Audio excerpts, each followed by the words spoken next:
Vivaha, the Chennai Silks.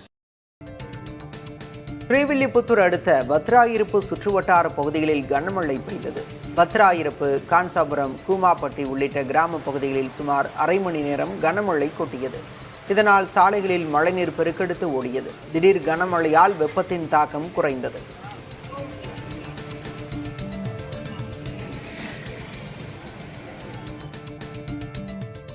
Tenkasi மாவட்டம் சங்கரன்கோவில் சுற்றுவட்டார பகுதியில் கடந்த சில நாட்களாக வெயிலின் தாக்கம் காணப்பட்ட நிலையில் திடீரென பலத்த மழை பெய்ததில் சாலைகளில் மழைநீர் பெருக்கெடுத்து ஓடியது. தேனி மாவட்டத்தில் வைகை அணை மற்றும் சுற்றுவட்டார பகுதிகளான கோவில்பட்டி, திருமலாபுரம், பந்துவார்பட்டி உள்ளிட்ட பகுதிகளில் கனமழை பெய்தது. இதேபோல பெரியகுளம், ஜெயமங்கலம், வடுகப்பட்டி, மேல்மங்கலம் உள்ளிட்ட பகுதிகளில் மிதமான மழை பெய்தது.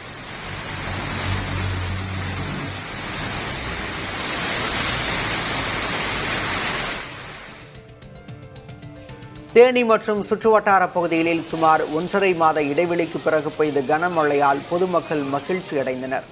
அல்லிநகரம், பழனிச்செட்டிப்பட்டி, வீரபாண்டி உள்ளிட்ட பகுதிகளில் திடீரென பெய்த இந்த மழையினால் குளிர்ச்சியான சூழல் நிலவியது. பகல் நேர வெப்பத்தால் தவித்த மக்களுக்கு இந்த மழை பெரும் மகிழ்ச்சியை அளித்துள்ளது.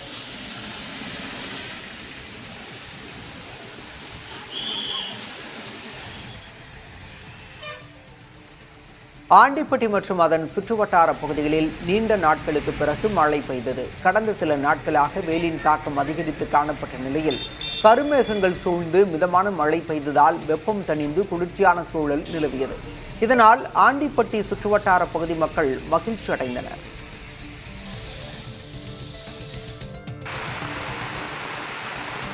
கோவை மாவட்டம் வால்பாறை சுற்றுவட்டார பகுதிகளில் இரவில் மழை பெய்தது. வால்பாறை பகுதியில் கடந்த சில நாட்களாக வெயிலின் தாக்கம் அதிகமாக இருந்து வந்த நிலையில் சிறுகுன்றா, சின்னக்கல்லார், பெரிய கல்லார், பனிமேடு, சோலையார் அணை, சேக்கல்முடி, பச்சமலை உள்ளிட்ட பகுதிகளில் இரவில் மழை பெய்தது. இதனால் வெப்பம் தணிந்து குளிர்ச்சியான சூழல் நிலவியது.